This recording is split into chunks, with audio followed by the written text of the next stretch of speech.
आज योगी आदित्यनाथ के 30 मिनट ने अखिलेश यादव की चुनावी लाइन पर फुल स्टॉप लगा दिया। योगी के स्पीच के बाद अब अखिलेश यादव ने सुल्तानपुर डकैती पर साइलेंट हो चुके हैं, चुप्पी साध ली है। अखिलेश ने ना तो सोशल मीडिया पर ही कुछ लिखा, ना ही कैमरे पर कुछ बोला। योगी के जवाब के बाद अब पूरी समाजवादी पार्टी चुप हो चुकी है। यूपी में योगी का इरादा नहीं बदलने वाला।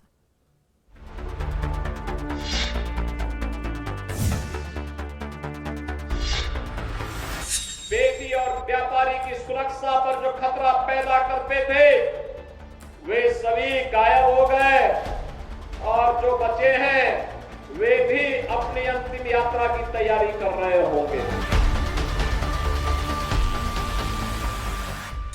उनको नहीं पता था कि जनता लड़ाई लेगी। एक गुंडे और माफिया एक एक करके यमलोक की यात्रा के लिए प्रस्थान कर जाएंगे और जनता जनार्दन के साथ अन्याय का हिसाब चुकता होगा।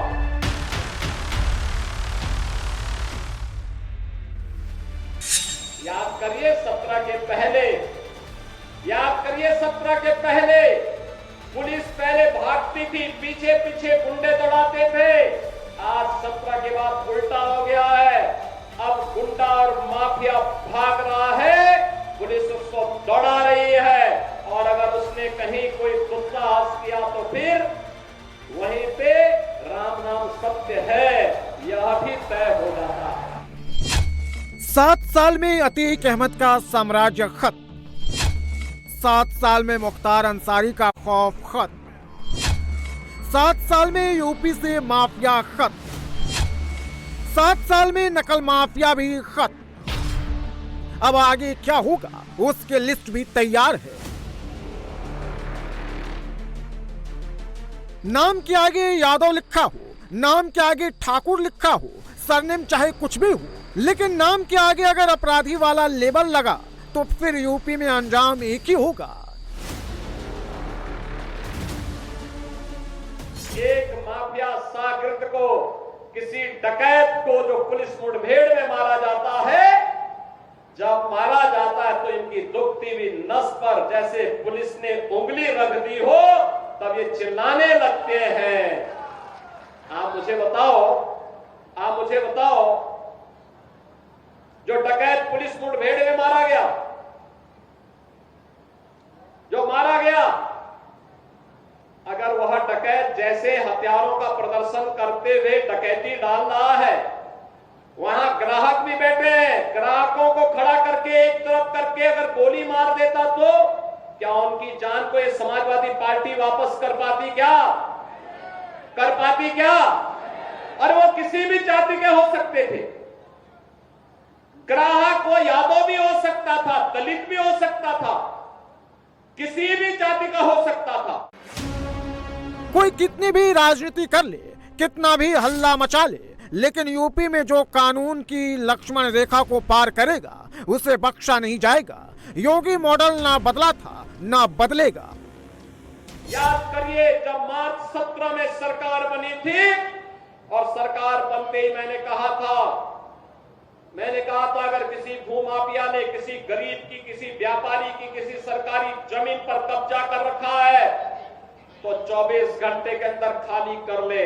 और मैं फिर कहूंगा कि अगर किसी माफिया ने किसी गरीब की, किसी किसान की, किसी अन्नदाता किसान की, किसी व्यापारी की जमीन पर कब्जा किया है, वे कृपया एक बार खाली कर ले। अगर खाली नहीं किया तो जो उसकी भी होगी उसको भी हम जब्त करके गरीब में बंटवाने का काम कर देंगे। मैं फिर कहूंगा ये माफियागिरी किसी भी स्थिति में नहीं चलने दी जाएगी। कानून का राज हो, सबको सुरक्षा मिलेगी, सबको योजनाओं का लाभ मिलेगा। लेकिन अगर कोई कानून को ठेका दिखाने का काम करेगा तो उसका काम तमाम करने का काम भी सरकार करेगी और इसके लिए किसी भी हद तक जाकर के उसके दुस्साहस का जवाब देगी। और आज बहनों और भाइयों यही कहने के लिए मैं आज आपके पास आया हूं। यूपी में जो कुछ हो रहा है वो अखिलेश यादव को समझ नहीं आ रहा है, क्योंकि जिस सिस्टम में अखिलेश यादव सीएम थे, यूपी में जिस सिस्टम में अखिलेश यादव काम करते थे, योगी ने उस सिस्टम को 180 डिग्री पलट दिया है। अब अपराधी भाग रहे हैं और पुलिस पीछे। याद करिए 17 के पहले पुलिस पहले भागती थी, पीछे पीछे गुंडे दौड़ाते थे। आज 17 के बाद उल्टा हो गया है। अब गुंडा और माफिया भाग रहा है, पुलिस उसको दौड़ा रही है। और अगर उसने कहीं कोई दुस्साहस किया तो फिर वहीं पे राम नाम सत्य है, यह भी तय हो जाता है। अगर पिछले 7 सालों की बात करें तो यूपी में अब तक 207 अपराधी पुलिस एनकाउंटर में मारे गए। 6,500 से अधिक बदमाश पुलिस की गोली से घायल हुए। इसमें से सबसे ज्यादा 66 अपराधी मेरठ जोन में मारे गए। कौन ऐसा जिला था, चाहे वह अंबेडकर नगर जिला रहा हो, अयोध्या रहा हो, मऊ, आजमगढ़, गाजीपुर, प्रयागराज, प्रतापगढ़, सुल्तानपुर, कोई जिला ऐसा नहीं था जहां पर कोई न कोई बड़ा माफिया समानांतर सरकार चला करके आम जनता की आवाज को दबाता था, गरीबों की आवाज को दबाता था, पिछड़ों की आवाज को दबाता था और दलित वंचित योजनाओं से भी वंचित रहते थे। और सरकारें अपनी मौज मस्ती करती थी, उनको इससे कोई मतलब नहीं था। उनकी सरकार रहनी चाहिए, बाकी जाए भाड़ में, यही करते थे वे लोग। लेकिन 17 के बाद एक एक करके माफिया कहां चले गए ये भी आप सब जान रहे हैं। माफियाओं की छुट्टी हो गई, माफिया मुक्त उत्तर प्रदेश हो गया। जो लोग पर्व और त्योहार में विघ्न बाधा डालते थे, विघ्न बाधा समाप्त हुई। अब पर्व और त्योहार शांतिपूर्ण तरीके से मनाए जा रहे हैं।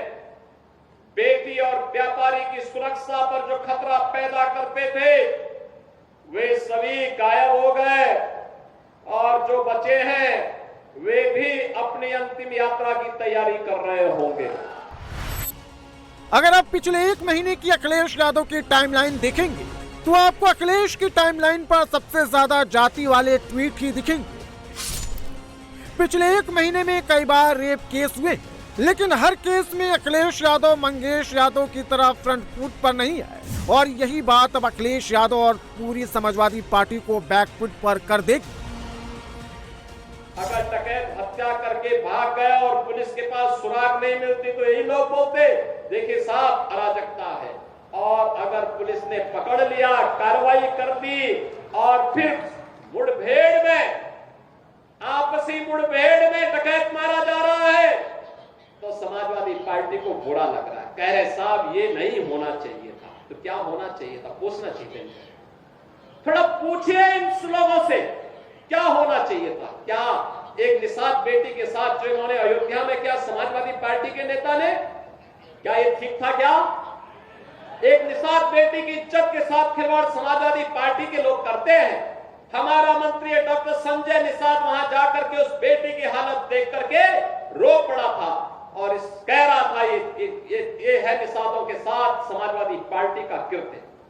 लेकिन ये बेशरम लोग हैं, तब भी उस अपराधी के खिलाफ कार्रवाई हो इसके लिए समाजवादी पार्टी तैयार नहीं थी। उनके लोग तब भी बचाव कर रहे थे, कह रहे थे कि नहीं ये तो निर्दोष है। अरे निर्दोष क्या है, सब कुछ तो उसका प्रमाणित हो चुका है और उसके बाद भी निर्दोष बोलते हैं उसको। कन्नौज में जो किया इनके नेताओं ने एक नाबालिग बेटी के साथ, और उसके बाद भी उसका बचाव कर रहे हैं, उसके बाद भी उसका बचाव कर रहे हैं। क्या ये सही था क्या जो कन्नौज में इनके नेता कर रहे थे? क्या ये सच सही था क्या? आज तो प्रमाणित हो चुका है कि इनके कृत्य क्या है। बहनों और भाइयों, यही समाजवादी पार्टी की वास्तविक पहचान है। नवाब यादव कांड और मोईद खान के महापाप पर समाजवादी पार्टी डैमेज कंट्रोल कर रही है और अब योगी के सामने अखिलेश को कोई मुद्दा नहीं दिख रहा है। इसलिए अखिलेश यादव कंफ्यूज हो गए। योगी राज में हो रहे एक्शन पर भी सवाल उठा रहे हैं। लेकिन अखिलेश राज में सिस्टम कैसे काम करता था, सरकार और माफिया का गठजोड़ चलता था, यह सब योगी ने समझा दिया। बेटी का सम्मान और उसकी रक्षा पूरे समाज का दायित्व बनता है, लेकिन ये समाजवादी पार्टी इसका महत्व कहां समझ पाएगी। यहां तो गुंडों की भरपूर फौज खड़ी थी, उनको लेकर के लोग चलते थे, उनको अपना शागिर्द मानते थे। जो जितना बड़ा गुंडा और माफिया होता था, समाजवादी पार्टी में उतना बड़ा ओहदा उसको दे दिया जाता था। और समाजवादी पार्टी के लोग इसी में गौरव से बोलते थे कि देखिए ये गुंडा हमारा इस जिले को संभालेगा। उनको नहीं पता था कि जनता लड़ाई लेगी, एक गुंडे और माफिया एक एक करके यमलोक की यात्रा के लिए प्रस्थान कर जाएंगे और जनता जनार्दन के साथ अन्याय का हिसाब चुकता होगा। जितने आरोप अखिलेश यादव ने योगी सरकार पर लगाए थे, जितने सवाल अखिलेश यादव ने योगी आदित्यनाथ सरकार से पूछे थे, हर एक सवाल का जवाब योगी ने दिया। साथ में योगी ने अखिलेश को एक नसीहत भी दे दी। पहली बार सीधे सीधे अखिलेश यादव से अपनी तुलना कर दी, जो शायद अखिलेश को पसंद नहीं है। सरकार चलाने के लिए जज्बा चाहिए, सरकार चलाने के लिए दिल भी चाहिए और दिमाग भी चाहिए। सत्ता विरासत में मिल सकती है, बुद्धि विरासत में नहीं मिलती है। दिमाग भी विरासत में नहीं मिलता है। ये जो लोग सत्ता को अपनी पपौती मानते थे, वे लोग आज समझने लग गए हैं अब उत्तर प्रदेश में कभी उनको वापस नहीं आना है, इसलिए षड्यंत्र करने का प्रयास कर रहे हैं, अराजकता पैदा करने का प्रयास कर रहे हैं।